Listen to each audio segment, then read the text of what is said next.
Joni's music has meant so much to me personally. Literally, I've been listening to her for longer than I've been alive. She's my mother's favorite musician and artist.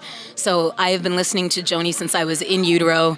And my first musical memory is of my mom at my grandma's house playing piano along to the Ladies of the Canyon album. And I remember hiding under the piano. I was probably 2, my mom said, when I recalled this to her. And I remember the song For Free very particularly as the first time I ever heard the clarinet.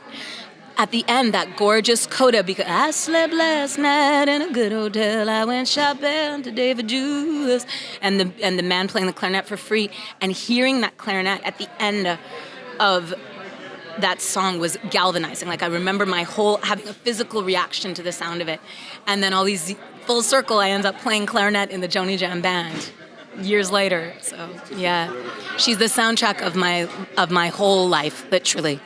I think that Joni's influence on popular music is incalculable, to be honest, and particularly on songwriters of all genres and ilks and stripes.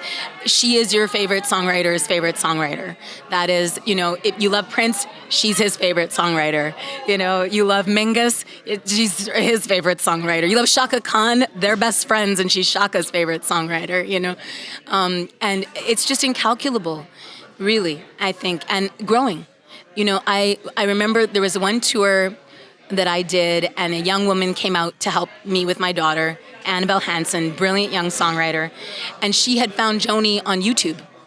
And she said, do you know this girl, Joni Mitchell? Like, to her, that's her contemporary. She's seeing footage of young Joni, and she's relating to her as a contemporary.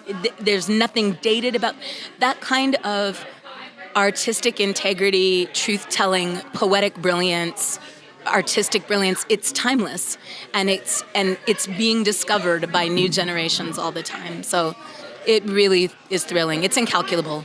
So I first became involved in the Joni Mitchell, Joni Jam sessions through my beloved chosen sister, Brandi Carlile. Brandi really rallied a whole new generation of songwriters to surround Joni with love and adoration. Joni likes a party more than maybe any other human on the planet. And after her aneurysm, I think, when horrific illness strikes like that, people don't always know what to do. But Brandi knew what to do, and that was just to surround her with life and love. And I was lucky enough to be invited into that. So my first experience was actually leaving the Calgary Folk Music Festival at the end of our set, getting on a red-eye plane, going to Providence, Rhode Island, to Newport, to get to the Newport Folk Fest, and joining her as the surprise. She was the surprise guest that year, so this is 2022. And I play clarinet and sing backups in the Joni Jam. She likes my clarinet playing, of all things, and so she kept inviting me back. So then after Newport, I got to do the Gorge with the Joni Jam band. Then we did 2 nights at the Hollywood Bowl, and we did a Grammy performance of both sides now at the 2024 Grammys, and it was just extraordinary to be with her for that. And she won a Grammy for her Live at Newport record, and I won a Grammy too for Eve Was Black, so it was just a joyful day.